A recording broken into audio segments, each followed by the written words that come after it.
రాష్ట్రాలు వేరైనా దేశ సంస్కృతి సంప్రదాయాలు ఒకటేనని తమిళనాడు భాజపా ఉపాధ్యక్షులు కారు నాగరాజన్ అన్నారు. భారతీయ భాషా సమితి, కేంద్ర విద్యాశాఖ సంయుక్త ఆధ్వర్యంలో సీతమ్మధార నార్త్ ఎక్స్టెన్షన్ దరి తమిళ కళ్ళై మండలంలో అగస్త్య మహర్షిపై నిర్వహించిన జాతీయ సదస్సుకు ఆయన ముఖ్య అతిథిగా హాజరయ్యారు. ఈ సందర్భంగా నాగరాజు మాట్లాడుతూ తమిళ భాష దైవికత, లోతైన అర్థాల కారణంగా అత్యంత పురాతనమైనదిగా గుర్తింపు పొందిందన్నారు. ఉత్తర నియోజకవర్గం శాసనసభ్యుడు పి విష్ణుకుమార్ రాజు మాట్లాడుతూ తన నియోజకవర్గంలో తమిళులకు ఏ సమస్య వచ్చినా సహాయం చేసేందుకు ఎళ్లవేళలా అందుబాటులో ఉంటానని హామీ ఇచ్చారు.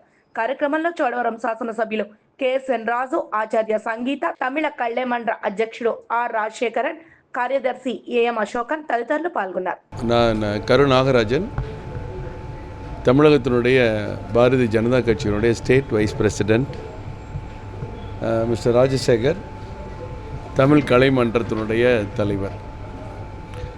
காசி தமிழ் சங்கமம் 3.0 பாரத பிரதமர் நரேந்திர மோடி அவர்களால் இந்தியா முழுவதும் ஒரே பாரதம் உன்னத பாரதம் என்ற அடிப்படையில் ஒவ்வொரு பகுதியும் இருக்கிற மக்களிடையே கலாச்சாரம், பண்பாடு, கலை, இலக்கியம், புராணங்கள் போன்ற அனைத்திலும் ஒவ்வொரு சமூகத்திற்கும் ஒவ்வொரு பிரிவினருக்கும் இருக்கிற ஒற்றுமையை இந்த உலகத்திற்கு நவீனப்படுத்த வேண்டும். பழங்காலத்தில் இந்த மன்னர் அங்கே சென்றார், அந்த மன்னர் இங்கே வந்தார், இவர் ஆட்சி செய்தார், இங்கே வணிகம் நடந்தது என்ற பெருமைகளை எல்லாம் நம்ம இந்தியா பல வகையிலே பெற்றிருக்கிறது. ஆனால் நவீன காலங்களில் அவைகளெல்லாம் மறைக்கப்பட்டு, மாற்றப்பட்டு, மறக்கடிக்கப்பட்டிருக்கின்றன. அவற்றையெல்லாம் மீண்டும் புதுப்பித்தால் என்ன நடக்கும்? இந்தியாவினுடைய கலாச்சார ஒற்றுமைகளை புதுப்பித்தால் என்ன நடக்கும்? யோசித்து பாருங்கள். ஒவ்வொரு மாநில மக்களும் இன்றைக்கு தனித்தனியாக மாநில அளவிலே பிரிந்திருந்தாலும் கூட நம்மளுடைய கலாச்சாரம் ஒன்றுதான்.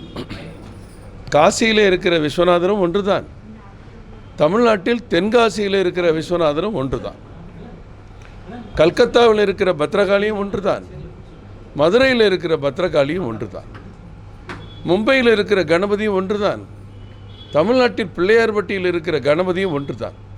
இப்படி ஆன்மீக ரீதியாக, இலக்கியங்களின் ரீதியாக, வணிக ரீதியாக நாமெல்லாம் ஒன்றுபட்டிருக்கிறோம். அந்த ஒற்றுமையை மீண்டும் மீண்டும் புதுப்பித்தால் என்ன நடக்கும்? மீண்டும் மீண்டும் புதுப்பித்தால் நாம் எல்லாம் ஒரே வயிற்று பிள்ளைகள், நாம் எல்லாம் ஒரே சகோதரர்கள், நாம் எல்லாம் ஒரே ரத்தம் நம் உடம்பிலே ஓடுகிறது. நமக்குள்ளே எந்த பிரிவும் பிரிவினையும் இருக்கக்கூடாது. நாம் ஒன்றுபட்டால் இந்த இந்தியா மேலும் மேலும் வளர்ச்சி அடைந்து ஒரு வலிமையான பாரதத்தை உருவாக்குவதற்கு நம்முடைய ஒற்றுமை முக்கியம். நாம் எல்லாம் சகோதரர்கள், சகோதரிகள். இங்கே இருக்கிற காசியில் இருக்கிற குரு அங்கே வந்து பாடம் நடத்தி இருக்கிறார், காஞ்சிபுரத்தில் இருக்கிற குரு காசியிலே வந்து படித்திருக்கிறார். புரட்சி கவிஞர் மகாகவி பாரதி, சுப்பிரமணிய பாரதியார் தமிழகத்திலிருந்து காசியிலே வந்து தங்கி இருக்கிறார். அவருடைய வாரிசுகள் இன்னும் அங்கே இருக்கிறார்கள். இப்படி பல தரப்பட்ட ஒற்றுமைகளை மீண்டும் புதுப்பித்து இன்றைக்கு இருக்கிற இளைஞர்கள், மாணவர்கள், அறிவுசார் பெருமக்கள் அனைவரையும் நினைவுகூரத்தக்க வகையிலே உருவாக்கப்பட்டது தான் இந்த காசி தமிழ் சங்கமம். இது 1வது, 2வது, இது 3வது ஆண்டு. இந்த ஆண்டு 15ஆம் தேதியிலிருந்து 27ஆம் தேதி வரை தொடர்ந்து நடைபெற இருக்கிறது. காசியிலும் சென்னையிலும் மட்டும் நடந்தால் பத்தாது என்று சொல்லி இந்தியாவினுடைய முக்கிய தலைநகரங்கள் எல்லாவற்றிலும் இது நடக்கிறது.